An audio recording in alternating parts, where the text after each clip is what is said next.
बिस्मिल्लाहिर्रहमानिर्रहीम। Dear students, आज हम केमिस्ट्री का जो टॉपिक डिस्कस करने वाले हैं दैट इज़ एलोट्रॉपी।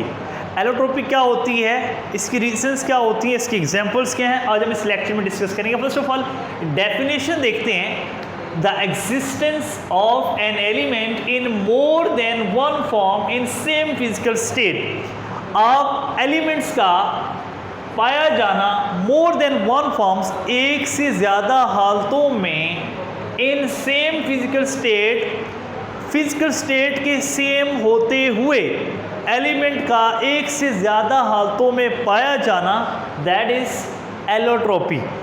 इसकी रीजंस क्या होती हैं? जो एलोट्रॉपी है इसकी पीछे वजूहात होती हैं। The first reason is two or more molecules of an element each having different number of atoms.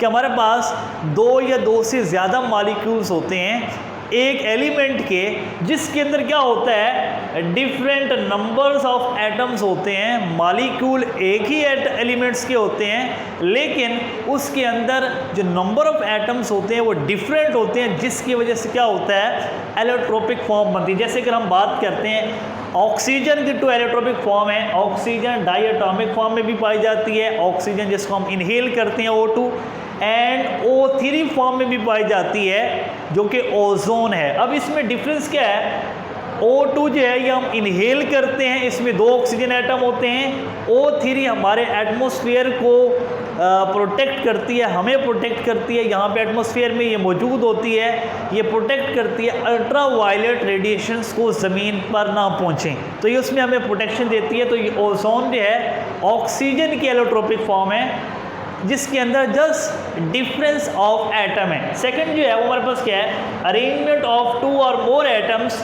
Molecules in crystal of an element. आपके पास किसी भी एलिमेंट के क्रिस्टल्स हैं, उसके अंदर जो एटम्स और मॉलिक्यूल्स की जो अरेंजमेंट है, जो तरतीब है उसके जुड़ने की, वो भी इसके अंदर एक वजह है एलोट्रोपी की, कि उसके अंदर जिस तरह की अरेंजमेंट होगी, जिस तरह की तरतीब होगी, उस तरह की शेप होगी, उस तरह की उसकी करैक्टरिस्टिक्स होंगी। जैसे कि अगर हम बात करते हैं सल्फर का जो एलोट्रोपिक फॉर्म है S8, ठीक है, जो S8 है, अगर हम इसकी बात करते हैं तो ये रोम्बिक फॉर्म में पाया जाता है, जो कि इसकी शेप है सॉलिड्स की शेप्स के अंदर आती है। ये डिफरेंट शेप्स आप फर्स्ट स्टेप में पढ़ेंगे। उसके बाद अगर हम बात करते हैं सॉलिड्स के अंदर क्या होता है, एलोट्रोप्स हैव डिफरेंट अरेंजमेंट्स, ठीक है। सॉलिड्स के अंदर जो एलोट्रोप्स होते हैं उसके अंदर जो मॉलिक्यूल्स होते हैं वो डिफरेंट अरेंजमेंट कंटेन करते हैं, और ये जो डिफरेंट अरेंजमेंट्स होती हैं ये डिफरेंट टेम्परेचर्स पे डिफरेंट होती हैं, ठीक है। तो चेंजेस विद टेम्परेचर, और ये डिफरेंट होती हैं और ये टेम्परेचर के साथ चेंज भी हो जाती हैं। जैसे हम किसी, आपके पास सॉलिड है, अब उसको मेल्ट करना शुरू कर दें, मैं यहाँ पे कंसीडर करता हूँ कि यह वो सॉलिड जिसके अंदर इस तरह के पार्टिकल्स हैं वो जुड़े हुए हैं। हमने क्या किया है, इसको हीट करना शुरू कर दिया। जब हम हीट करेंगे तो हो सकता है ये थोड़ा सा टिल्ट हो जाए, थोड़ा सा टेढ़ा मेढ़ा हो जाए, इधर उधर हो जाए, जिससे क्या होगा, इसकी शेप चेंज हो जाएगी। अब वो शेप चेंज क्यों हुई है, due to change in the arrangement of molecules और एटम्स ऑफ दैट एलिमेंट। जब इसके अंदर अरेंजमेंट चेंज होगी तो ज़ाहिर बात है उसकी शेप चेंज हो जाएगी। अब इसके लिए हमारे पास वो टेम्परेचर जिस पे किसी सॉलिड की एक फॉर्म से दूसरी फॉर्म में तब्दीली आ जाती है, उसको हम कहते हैं transition temperature. The temperature at which one allotrope changes into another. वो टेम्परेचर जिस पे एक एलोट्रोप जो है वो दूसरे में चेंज हो जाता है, उस टेम्परेचर को हम कहते हैं ट्रांजिशन टेम्परेचर। ये डिफरेंट सॉलिड्स के अंदर डिफरेंट होता है। जैसे हम बात करते हैं सल्फर की, जो है सल्फर S8, इसका जो शेप होती है वो रोम्बिक होती है बिलो 96।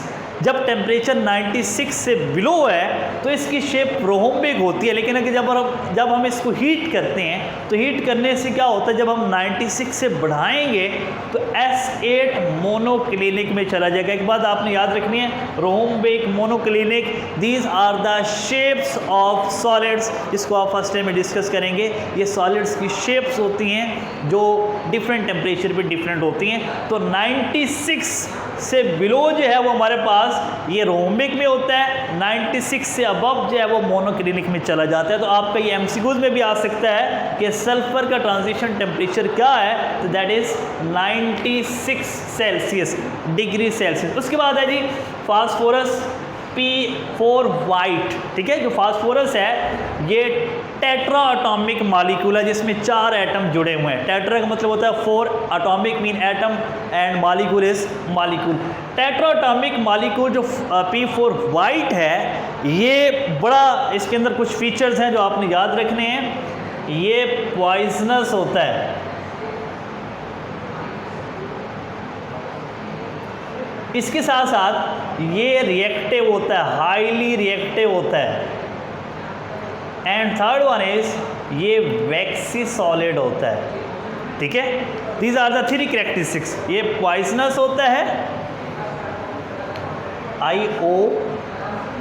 IONOUS, पॉइजनस, ठीक है।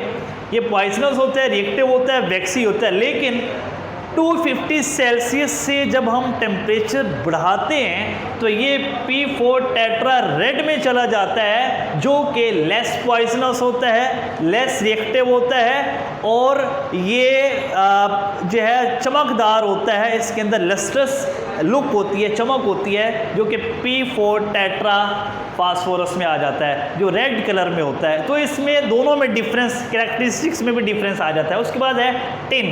टिन जो है ग्रे कलर का क्यूबिक फॉर्म में होता है, बिलो 13.2 सेल्सियस ये इस फॉर्म में होता है। लेकिन जैसे ही हम टेम्परेचर नेक्स्ट करते हैं तो ये टिन वाइट टेट्रागोनल में चला जाता है, अबव 13.2 सेल्सियस। जैसे ही हम 13.2 सेल्सियस टेम्परेचर बढ़ाते हैं तो ये इस फॉर्म में आ जाता है। These are the transition temperatures of sulphur, phosphorus and tin. ये आपके MCQs में आ सकता है। और ओवरऑल जो हमारा ये क्वेश्चन है, एलोट्रोपी क्या होती है, इसके रीजंस क्या होती हैं, ट्रांजिशन टेम्परेचर, ये most of the time short question में आया, लेकिन ये ओवरऑल लॉन्ग क्वेश्चन के तौर पे भी आ सकता है। इसमें अगर आपका कोई भी कन्फ्यूजन है, कोई भी क्वेश्चन है, तो आप पूछ सकते हैं। Thank you.